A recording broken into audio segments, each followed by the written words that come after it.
So the undisputed fight between Fury and Usyk has been rescheduled for May the 18th. Let's get into it. Hello, welcome to On Me Son. I hope you're all well. If you like what I do here, don't forget to like and share the video, subscribe to the channel and hit the notifications bell for all future videos. So what a couple of days it's been. We got Tyson Fury with a cut over his eye. There are questions of, did he do it himself? Was it an accident? Was it an elbow? What's happening with his training camp? Is he really prepared for this fight, or was he really prepared for this fight? Anyway, the cut happened and he pulled out the fight. In my mind, quite rightly so. He's not going to be able to fight Usyk with a cut eye or recovering from a cut eye, right? But that being said, there were some questions to be asked. One of the big questions I thought, well, what happens next? What happens now? What happens to the fight card in a couple of weeks' time? Also, what happens for the future and the future potential matchups as well? So there's going to be lots of complications with the postponement of this fight.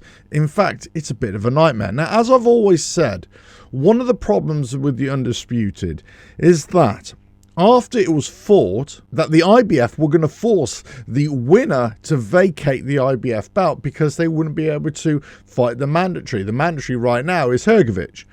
Now that Fury had pulled out, there was questions of, okay, well, would Usyk fight Hrgović? And obviously now that's been put to bed and said, no, that's not happening. The other question is, well, what about AJ? When would he fight Usyk, or when would he fight Fury more likely? And again, this is all put a big spanner in the works, because now, because of the delay in the Fury-Usyk fight, then they're going to have a rematch, potentially. What happens? How long is AJ going to have to wait? Or if Ngannou wins, well, has he thrown his hat into the ring? Now, it's very interesting when I saw this morning when I got up that Ariel Helwani got a scoop, really. He got Tyson Fury and Turki Al-Sheikh on a Zoom call, and he also got Alexander Usyk and his manager August on another Zoom call as well, or on the same Zoom call, and they're all having a chat together. And it was quite comical because then Tyson Fury started going off on one at Usyk's manager and basically called him a right shithouse and a rat, all this sort of stuff, and basically because his manager had called him a coward for pulling out. And obviously these are strong words, but he was not a coward for me. It's just, anyway, let's just put that to bed. He's not a coward. He got a cut eye. Now, according to Turki Al-Sheikh, he still wanted to fight, but Turki Al-Sheikh said, no, we can't do that. The safety of the fighter is the most important thing. And I kind of agree there, right?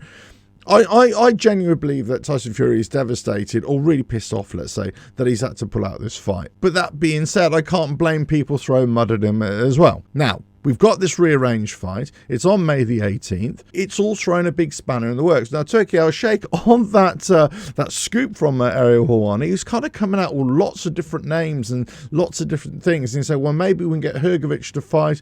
And they're trying to put a deal together that maybe he can fight in March.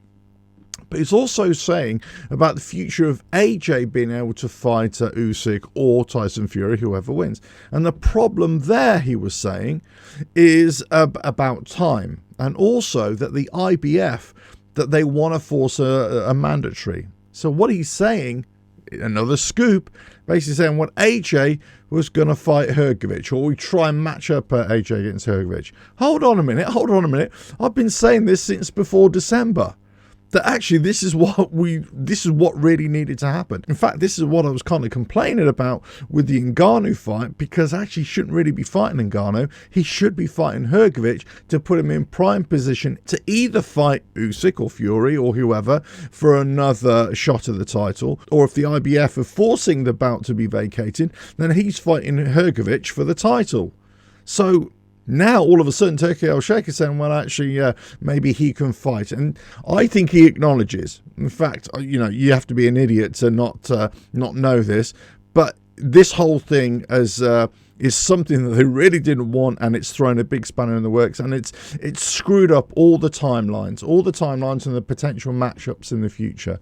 But for right now, This is May the 18th. That's when it's going to be. Now, other people say, actually, even May the 18th is too soon. It's too soon. It should be June or July, really, for that eye to fully heal up. I wouldn't be surprised if there's further issues with Tyson Fury. And you can even say there's even going to be issues with Usyk, you know, because it's just delaying the fight and anything can happen in between. We've also got to look at the two training camps now. They've both been hit with a £10 million or $10 million fine on their training camps, or them personally, if they don't show up to the next fight, or they pull out the next fight as well. In fact, they will be personally liable to pay the other fighter $10 million, which, you know, it seems a bit strange, but there we go. This is the way of the world.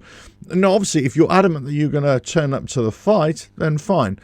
But they're saying, no, if you don't turn up to the fight, now I'm not sure if there are any exceptions here, you know, if you break your leg or something.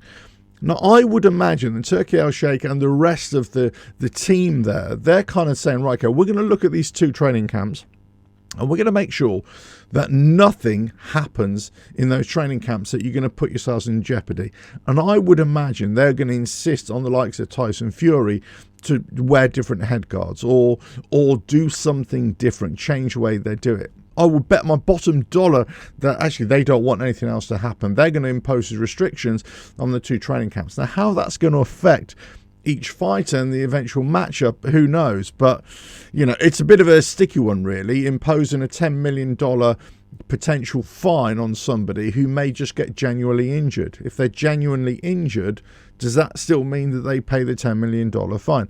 How does this play out with the rest of the boxers? How does this play out with the rest of the matchups and their timelines? You know, it's a big ask, really. But at the same time, he also mentioned the Bivol Berbetiev fight and the Eddie Hearn versus Queensberry matchup as well. That's going to happen in June the 1st, I believe it was. He also mentioned another date in March where they're going to get another big card as well. And also on the Fury Usyk card, which is now on May the 18th, they're going to have another big matchup, another big fight there as well. So just in case something happens, they're not going to cancel it now. They're just going to go ahead with the second fight. Now, you could argue that the undercard here was pretty decent as well. Why couldn't they just put that up? But listen, that's another question. So here we go, May the 18th. Finally, if, you know, many people would say it's still not going to happen. Something else will happen, either with Fury or with Usyk. Something will happen. Who knows right now?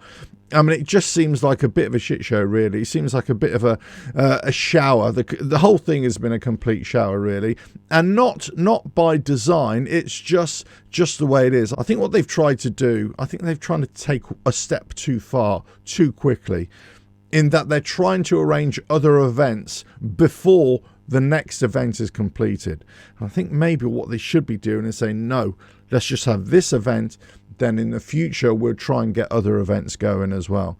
Or just say, okay, this is the grand plan. But the problem is they've already set up other fights and they've already set up other events, and this is going to cause, and this is causing a bit of an issue for the future. They need to kind of get this back in order and maybe just have this event, have AJ and Ngannou's event, and then see where they're at then.